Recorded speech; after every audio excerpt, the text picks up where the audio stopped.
Welcome in, everyone. It's Tammy Mastroberte, founder of Elevated Existence and Elevated Existence magazine. And joining me today is best-selling author Hal Elrod.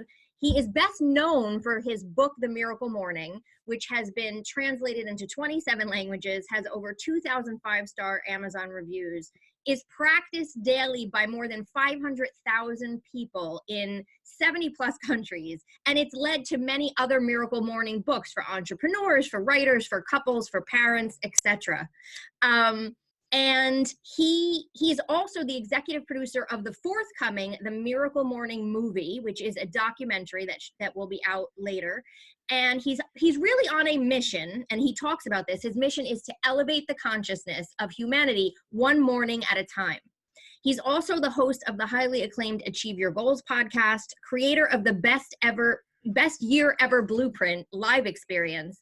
And we are talking today about his newest book called The Miracle Equation, the 2 decisions that move your biggest goals from possible to probable to inevitable. I am very excited about this book. It came across my radar. There it is. And I'm so excited to share it with all of you. So Hal, welcome in and congratulations on the new and fabulous book. Thank you, Tammy. It's an honor to be here. I really appreciate you taking the time to have me on your show, if you will. Absolutely, absolutely. So I want to start off with The Miracle Morning because I read that years ago. And as I said, it sort of has become its own entity. And now there's The Miracle Morning for couples and parents and millionaires and entrepreneurs. How did you start with The Miracle Morning and then decide to write the book on it? Because it really has sort of taken over the lives of so many people. Yeah, it was never a book idea. I'm not someone that had a dream of being an author or anything like that. It was very, you could say it was very organic, where in 2008, when the US economy crashed, I kind of crashed with it. I had just started my own business. I had left a sales career and started my own business as a coach. I was coaching other salespeople and business owners. And within about a 6-month period, I lost over half of my clients, therefore over half of my income. And I lost half my clients because they were affected by the economy crashing because they were in sales. And so their income dropped and they couldn't afford to pay me, right? It was this trickle down effect. And so losing over half my clients and therefore half my income, I couldn't pay my mortgage and I lost the house, right? Back to the bank, which was my first house. So it was very painful. I was 26 years old at the time. And after this 6-month downward spiral, I canceled the gym membership. My body fat percentage tripled. I was eating cheap food. It was just really every area of my life was struggling, except my relationship. Well, I shouldn't say except my relationship. I had a relationship, but it was struggling for sure because I was depressed and I was scared and I wasn't the guy that she met, the happy, positive guy. She's like, "What happened?" And one day my wife actually said, "Sweetheart," we were engaged at that time. She said, I don't know what to do. Like, I hate seeing you like this. You are always the most positive person I know. And now you're like, you're so down and I don't know how to help you. And I said, I don't either. I don't know. And long story short, it led to me having a conversation with one of my close friends per my wife's recommendation. He's a very smart friend, John Berghoff, still a good friend. And John's advice, it led me to go for a run. Now I hated running. But his advice was, Hal, if you want to solve your problems and change your life, you need to exercise every day so you're in a peak physical, mental, and emotional, spiritual state that exercise will produce for you, right? It gets blood and oxygen to the brain. He goes, because what I was doing at that time was I'd wake up at the last minute, go into my office, I work from home, I'd work and stare at a computer until like 9 at night, until I was like mentally brain dead, and then I would go maybe watch TV for an hour and go to bed. Like that was it, right? Rinse and repeat every single day. And he goes, Hal, if you keep doing the same things you always do, you'll get the same things you've always got, right? You've got to shift. So he had me go for a run and listen to a self-help audio on the run. The idea was while you're in a peak physical state, listen to this audio. And so I listened to this Jim Rohn audio, and this is what gave birth to The Miracle Morning. A single quote from Jim Rohn. He said, your level of success will seldom exceed your level of personal development, because success is something that you attract by the person that you become. And I stopped running in that moment. And the funny part is I had probably heard that quote before. In fact, I had, but it's not about what you learn, it's about what you live. And it just hit me that day. And I went, that's my problem. And I believe, like Tammy, think about this. I think that this is true for like 99% of our society, maybe 95% at least, which is on a scale of 1 to 10, if we're measuring the levels of success that we want in not just our like, career success, but the success that we want in our relationships, in our family life, in terms of on a scale of 1 to 10, in terms of our happiness, our energy, our health, like every area of our lives on a scale of 1 to 10, what level would you say that we all want? Oh, 10. 10, right? That's one thing human beings have in common is we share this innate desire to have the best of everything that life has to offer, yet few people actually achieve that, right? And I believe that this is the reason why. We all want level 10 success. But if we don't become a level 10 person, there's always going to be a disconnect. And when I say a level 10 person, I'm not talking, that's not a judgment on like if you're worthy or something. It's along the lines of Jim Rohn's quote. Your level of success will seldom exceed your level of personal development. So if you want level 10 success, but your level of personal development, which is who you are, it's your beliefs, it's your thoughts, it's your habits, your behaviors, your mindset, right? If it's at a level 2 or a 3 or a 4 or whatever it is, for me at that time, I'd say it was like a 4. I had done some growth, but not a lot. This is the disconnect for our society. This is what we want to live. This is who we are and what we're capable of. And most people go through life envying others like, man, I wish I had what they had. I wish I was as confident or as smart or as successful or as this or as that. And what I was a C student, and through daily personal development was able to create that level 10 life. And that's what I did is I went, okay, I have to create the most extraordinary personal development ritual in the history of humanity. Like, I'm tired of struggling. I want to change my life like right now as fast as possible. And so I ran home and I Googled best personal development practices. And I started jotting them down. And then I Googled different phrases like, what do the world's most successful people do for their personal development? What do CEOs do for personal development? What do millionaires do for, right? Like I just started to get different angles on it. And I ended up compiling a list of 6 practices. They all kind of, no matter what article I read, it came back to these 6 practices. And none of them are new. I almost dismissed them because that I went, I've heard of all of these. Like, we're conditioned based on the media to look for new. I want the newest car, the new phone, the new app, the new TV series, the new, right? We want new. And so to our own detriment, we often dismiss that which we've already heard of. Well, yeah, that can't be the thing. I've known that. But that's the thing is when it comes to success, and both the Miracle Morning and the new book, The Miracle Equation, to me really affirm that being successful, it is not easy, but it is extraordinarily simple. And I think that's why the Miracle Morning has sold millions of copies, and the Miracle Equation hopefully is going to do the same. And why it's changing people's lives is because I'm not the smartest guy in the world. Like, I'm the C student, and I'm going, hey, if you're not the genius, the A+ student, the star of your athlete, like if you're like me, where you were just like an average kid growing up and you weren't like an achiever, right? Mm-hmm. Then how do we simplify success so that it is as simple as it can possibly be? And so I looked at these 6 practices on my that I'd written down, and I went, well, which of these is the best? Which of these should I do every day? And as I kept reading and going back to the articles, none of them were better than the other. It was just depending on who you asked. And the epiphany was, I went, wait a minute. What if I did all of these? What if I woke up an hour earlier tomorrow, even though I was never in my life a morning person? Yes. I thought, but if you want to change one of my mentors used to always say, if you want your life to be different, you have to be willing to do something different, something you've never done before. And I thought, I've never woken up early. So I went, what if except for like when I had to, right? When, I gotta be somewhere, I gotta do something. And so I went, what if I woke up an hour earlier tomorrow and I did 10 minutes of each of these? And I'll tell you what these are right now. Yes. So these are organized into an acronym so you can remember them. Day 1 was not an acronym. It took a thesaurus. to turn this into an acronym, but the acronym is SAVERS, SAVERS. And by the way, it honestly, in my opinion, it couldn't be a more perfect acronym, because these are literally the most timeless, proven personal development practices in the history of the world that have been practiced by the world's most successful people in all walks of life for centuries. They're not new. Yeah. But again, success isn't complex. It's very simple. If you do the things that the world's most successful people have done for centuries, you will join them, right? Right. And so I woke up so the S is for silence.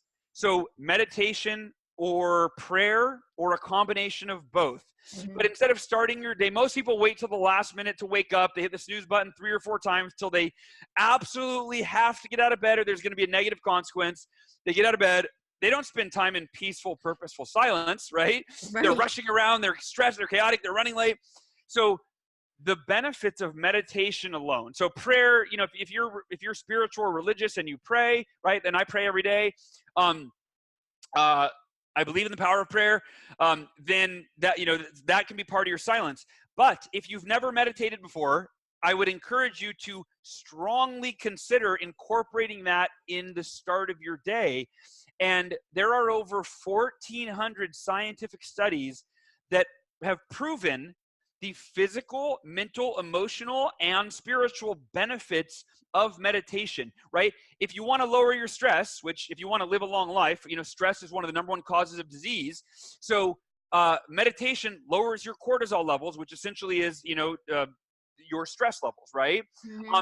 Meditation allows you to gain clarity. Some of your best insights come in those moments of silence. So the first part of the Miracle Morning, the first part of the Savers is silence. The A is for affirmations. And affirmations have a bad rap. I think most people have a bad association for one of 2 reasons. Number one, we're taught to lie to ourselves. If you want to be wealthy, just say, I am wealthy, over and over until you trick yourself into believing it. But the problem is, if you're struggling financially and you say, I am wealthy, well, now you're piling liar on top of your financial situation, right? Because your subconscious, you go, I am wealthy, and your subconscious is like, no, you're not. And you're like, shut up, I'm doing my affirmations, right? I am wealthy. And it's like, dude, you're broke right now. You're like, stop it, right? So lying to yourself will never be the optimum strategy. The truth will always prevail. And the second problem affirmations are ineffective is we're taught to use flowery, passive language that makes us feel better in the moment, but is counterproductive to what we want to actually accomplish. So for example, we'll stick with the money topic. You may have heard this affirmation. I am a money magnet. Money flows to me effortlessly and in abundance. Yes. No, it doesn't. Like, that's not how money works. I don't know anyone that got rich unless they inherited money effortlessly because they were a magnet and it just floated through the window, right? Like, that's not how money works. So you're actually hurting yourself when you now, by the way, why is that a popular affirmation? Because in the moment, it gives you temporary relief from your financial worries. If you're broke or you're struggling financially and you're not where you want to be, and you go, oh God, I looked at my bank statement on my phone and it stresses me out, I need to do my affirmations. And you go, I'm a money magnet.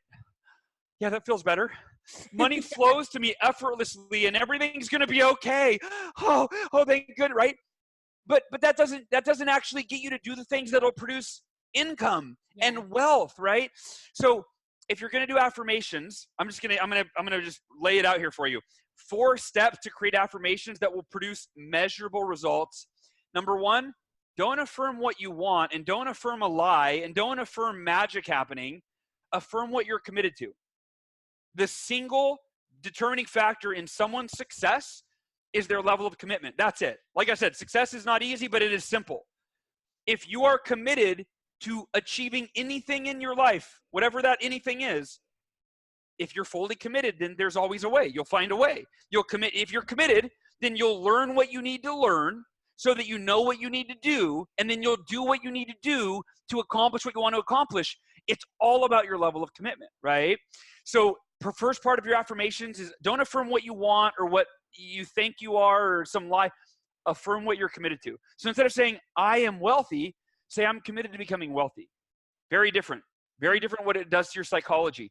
The second step of affirmations that produce results are affirm why what you're committed to is deeply meaningful to you, right? So why is it deeply meaningful to you? Because that's where you get leverage, right? I want to be wealthy because money is good and blah, blah, blah, and it helps me, I can buy cars. Like, that's probably not going to get out of bed in the morning. For me, I had a goal. Here's my own personal experience. My goal when I started in sales when I was 20, and I had a goal of becoming a millionaire by the time I was 25. I didn't even know what the heck I was talking about, but that was my goal. I wrote it down. And I was 25, and I was not even close to a million. I don't even think I had $10,000 in the bank, right? So not even close to a millionaire. And I moved the goalpost back. Okay, by the time I'm 30, I'll be a millionaire. Definitely by the time I'm 30. That's a big, big age. I definitely want to be. Turned 30, didn't even have 100 grand in the bank. But then I had a baby. My wife and I had our first baby. And now I got clear on my deeply meaningful why.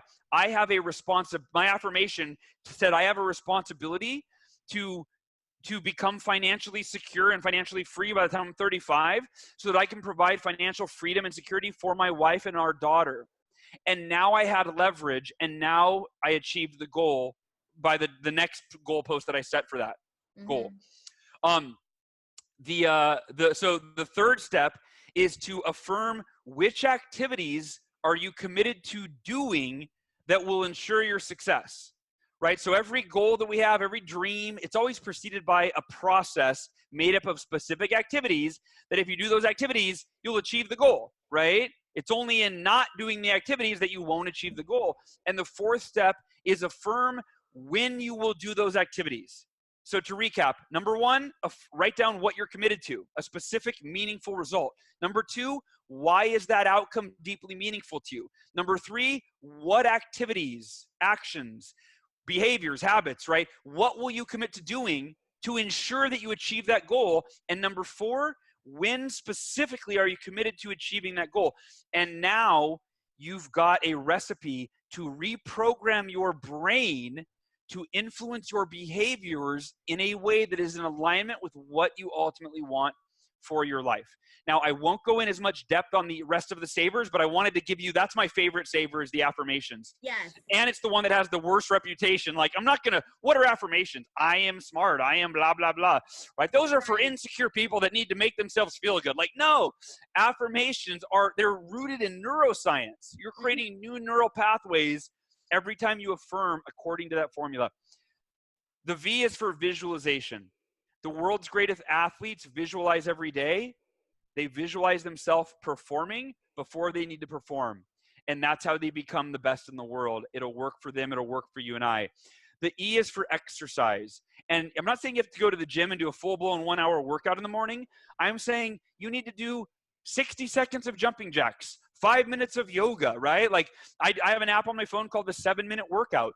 Do something to get your blood and oxygen flowing through your body and to your brain so you think clearer, you have more energy. And then the R is for reading. And I don't mean books like Harry Potter or 50 Shades of Grey, right? But like, books like this, right? That's a little bias on that. But we're all one book away from learning what we need to learn to improve any area of our life, right? Gaining that knowledge, that perspective. And the final S in savers is for scribing. Scribing is a fancy word for writing or journaling, right? But a J wouldn't work at the end of the acronym saverja. So journaling became scribing, right? I use something called the 5-minute journal. I use the app on my phone. It's also you do too, yeah. 5-minute journal, yeah. And here's the deal. If you want to buy the 5-minute journal, it's great. You can get a physical copy online or the app. But there's basically the two most important questions in that journal. Number one, what are 3 things you're grateful for every morning? Putting yourself in that state of gratitude. Gratitude and happiness go hand in hand. When you're present to what you have to be grateful for, you feel good about life. When you're focused on your problems and what you're missing, you don't feel good about it, right? Yeah. So starting the day in gratitude is key. And then the second thing that I journal every day is what are the 3 most important activities that I'm committed to doing today that will make the biggest impact on me moving in the direction of my most important goals and dreams. Yeah. Those are the savers. That is the miracle morning. And I'll close that out by saying this. Robert Kiyosaki, who wrote the book Rich Dad, Poor Dad, that has sold 26 million copies, Yeah. he has read the Miracle Morning 3 times, to my knowledge. Might be more now. But he reached out to me and he asked me to be interviewed on his show. Now, I'm a huge fan of his, so I was like mind blown when one of my favorite authors tells me he's read my book 3 times. I'm like, what? And he asked me on a show. Well, at the end of the show, after I kind of shared what I shared today, he said, Hal, before I read the Miracle Morning, he goes, I would have told you that every successful person on the planet does at least one of the savers and attributes their success. Some people meditate, some, exercise. He said, but before the Miracle Morning, I had never heard of or seen anyone take all 6 of the world's most timeless personal development practices and actually do all of them in one ritual every single day. And he said, that's what makes the Miracle Morning such a miracle, because any one of the savers will change your life. If you do 2 of them, you're going to change it that much faster. 3 of them, that much, right? That's it. You're doing all 6 of these practices and your life will change. And I would tell you from my own experience, but now I can tell you from the experience of over 1 million other people, your life will change faster than you ever thought possible. Yes, yes. And I just have to say, for those people who might be thinking, before we go to the miracle equation, some people might be thinking, well, I don't have an extra hour in the morning, or I don't, how am I going to get all these things in? And I've heard you say, like, I don't care if you do all 6 of them in 6 minutes. You know what I mean? Like, it doesn't have to be, now I have to get up 2 hours earlier and it's going to take this whole process. It can be done in any time frame that someone can fit in. Absolutely. And there's a chapter in the book called the 6-Minute Miracle Morning, right? That literally, and it's on those days that I don't have time. Like, I'm like, oh, I've got to leave in 15 minutes. I can't do a full-blown miracle morning. I'll do 1 minute of meditation and calm and center myself, and a little bit of prayer in there. I will pull out my affirmations and read the most important ones for that day. I'll close my eyes and visualize myself, that whatever I'm doing that day, see myself doing it in a really optimum state of mind. I will then do 60 seconds of jumping jacks, pull out a book and read a page, and then journal one thing I'm grateful for, right? I mean, the amount of value that you give to yourself in those 6 minutes is pretty radical, So yeah, absolutely. Yeah. Awesome. So, okay. So moving into the miracle equation, the formula that you share really is unwavering faith plus extraordinary effort equals miracles. Yeah. That's basically the formula.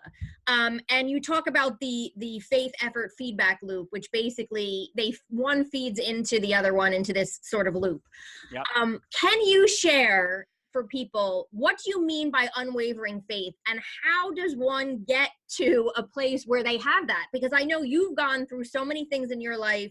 I think it was a car accident. You were diagnosed with cancer 2 times. Once you died, and another time you were told you were going to die. Yeah.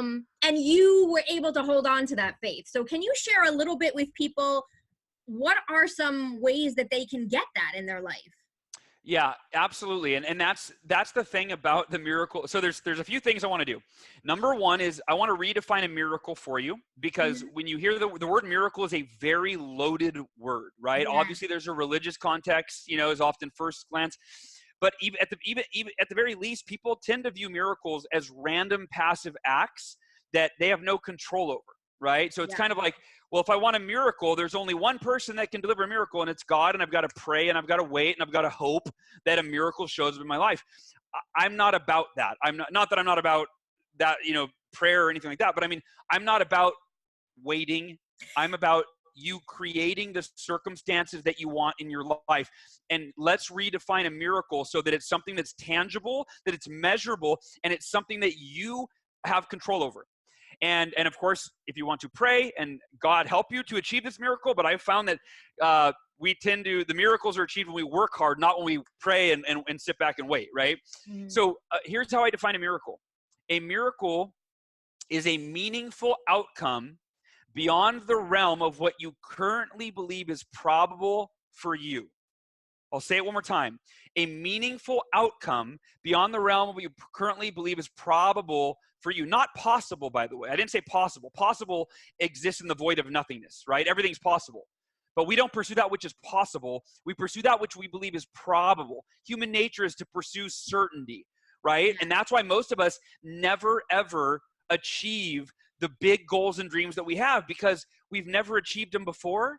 And so we don't know for sure. There's no guarantee. We could work our entire lives. We mistakenly think that we can work our entire lives and then still not achieve it. It'd be a waste of time, and we're setting ourselves up for failure.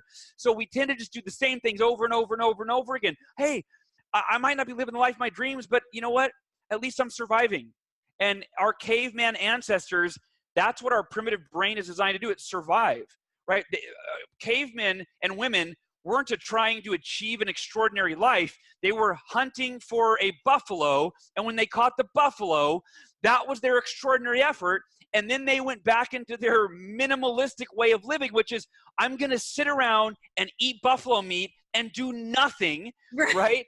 For until we run out of buffalo meat and I have to catch another buffalo. Then I'll get up and work, right?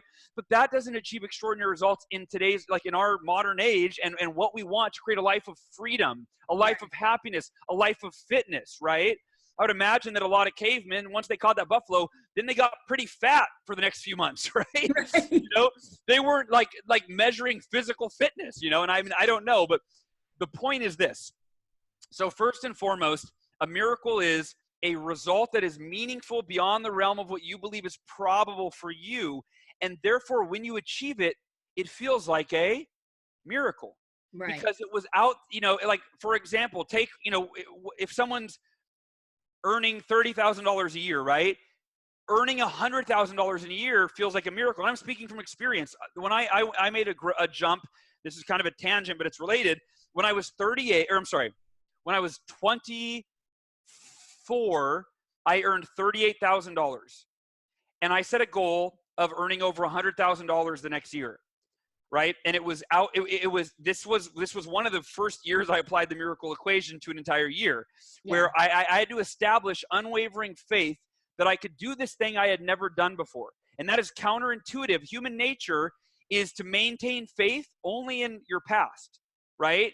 So most of us generate faith in our abilities based on what we've done, not what we could do. In other words, our faith is in our past, not in our potential.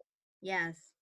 And when I say faith, I am not another loaded word, by the way, right? Which is why you asked about it. And at first, when you first hear, okay, so the miracle equation is maintain unwavering faith and extraordinary effort.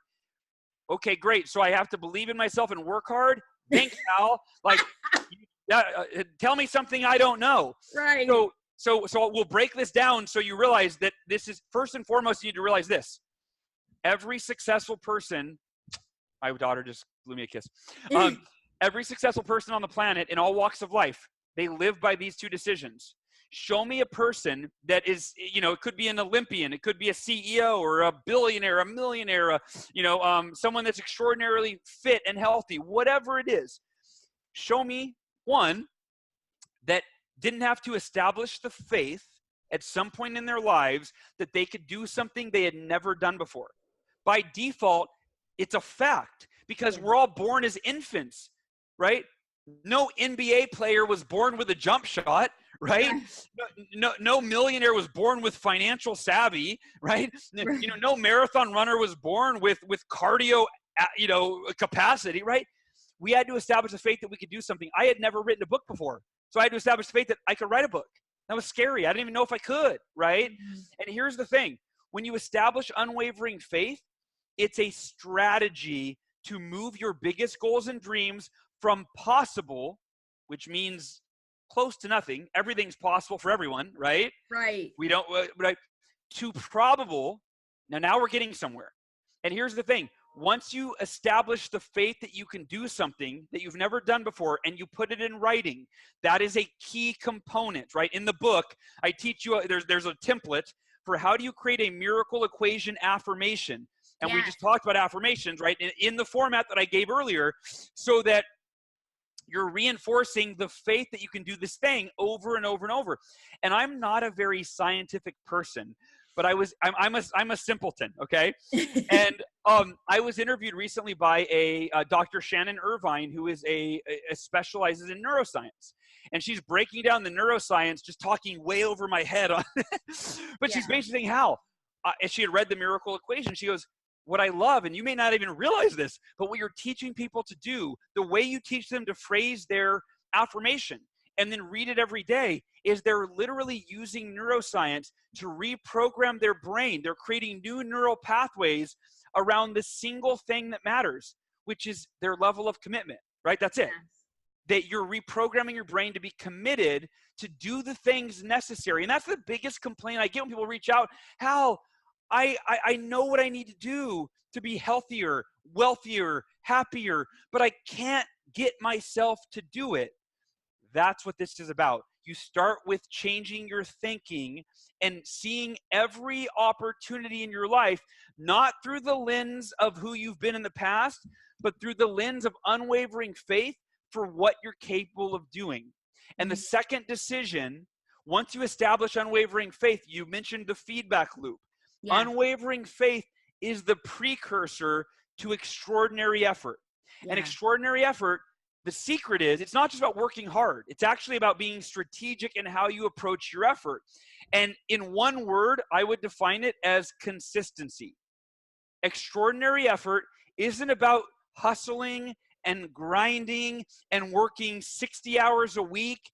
It's about, in the simplest form, identifying what is the process, the daily action or actions, the minimum actions possible that if I commit to doing over an extended period of time, they will move my biggest goals and dreams and make them inevitable, right? For example, when I wanted to write my first book, I was not a writer. I was a C student, right, in school.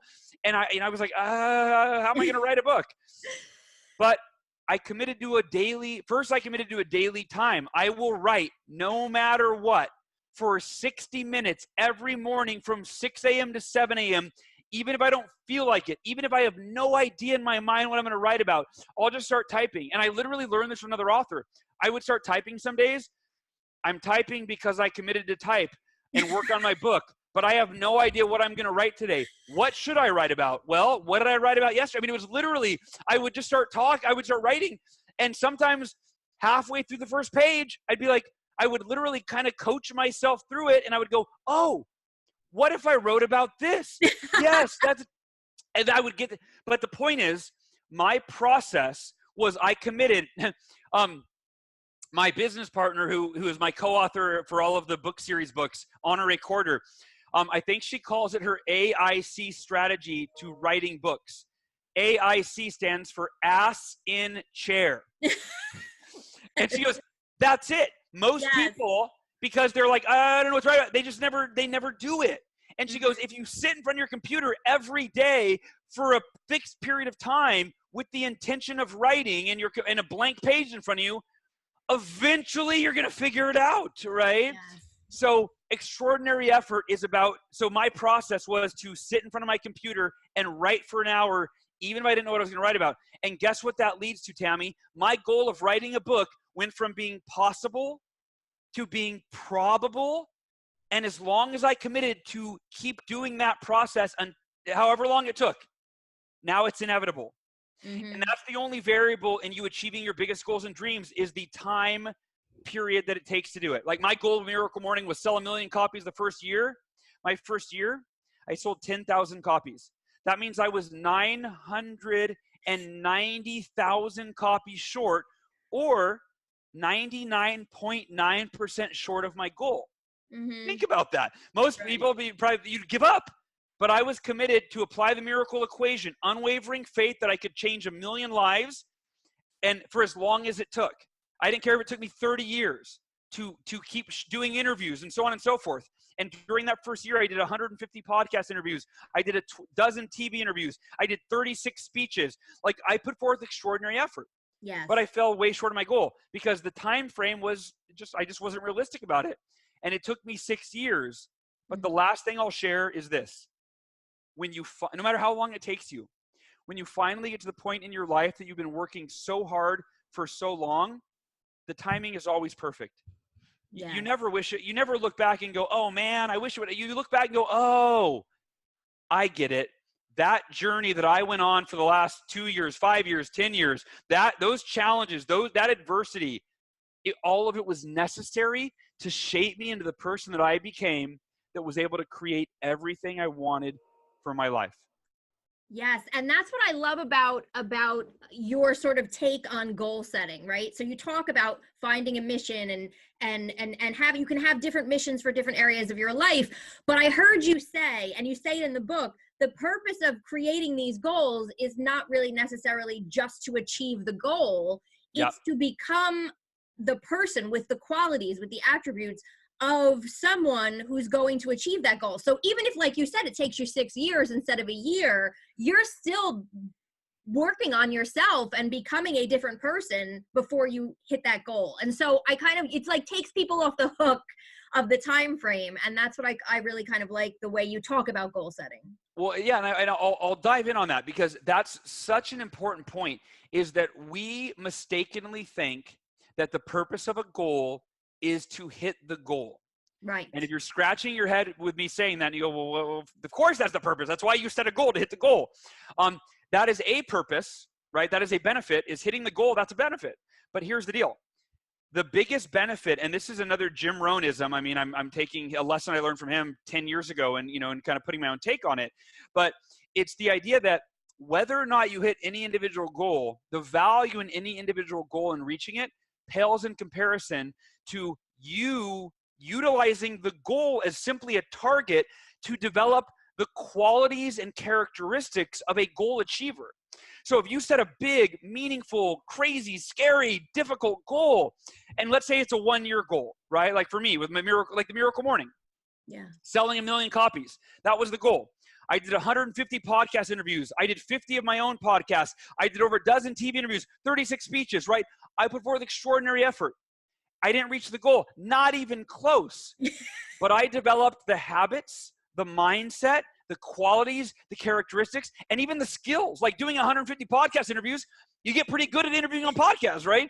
Right. So even though I didn't hit the goal, who I became was so much more valuable than if I would hit the goal. And in the book, I give an example. I say, let's take, I give a fictional example, but it illustrates the point.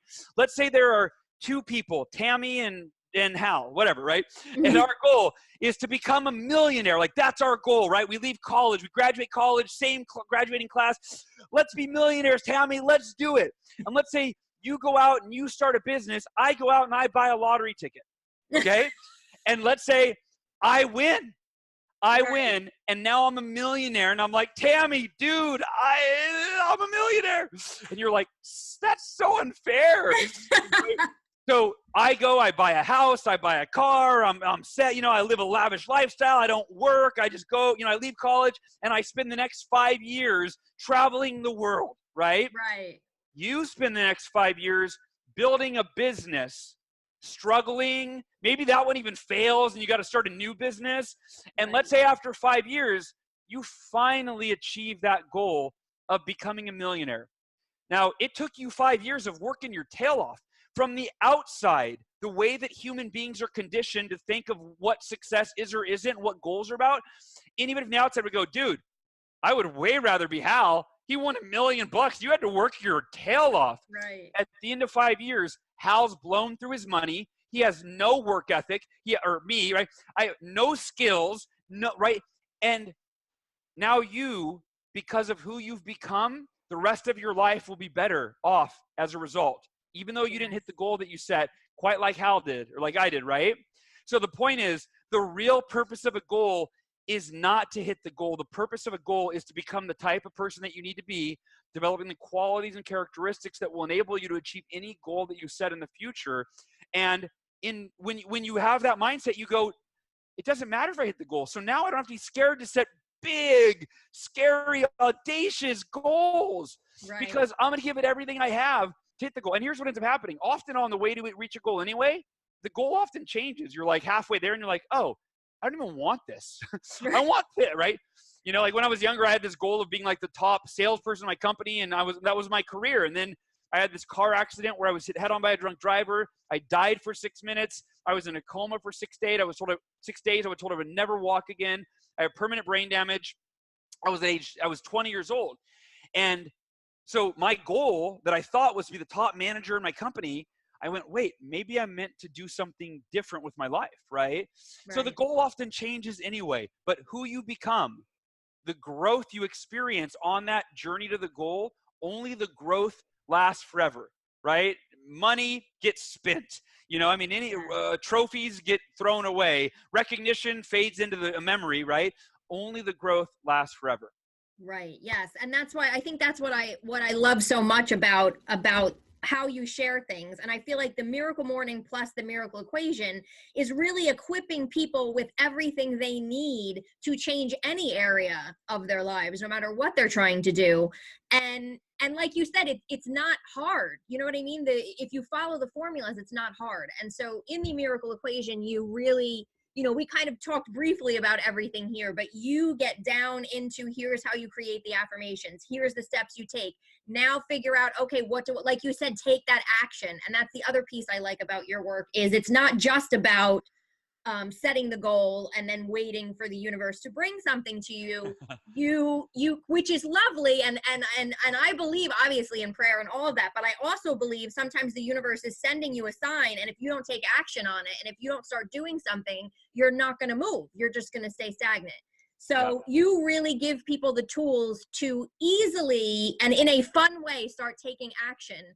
And like you said, become a completely different person in addition to achieving the goals. So that's why I really loved it. And I love both, you know, both sort of families, the Miracle Equation and the Miracle Morning. So I appreciate you being here, and I appreciate you sharing all of this with our readers and our viewers. And I wish you much success. Thank you, Tammy. I appreciate you. Thank you so much. Absolutely. Thank you for watching, everyone.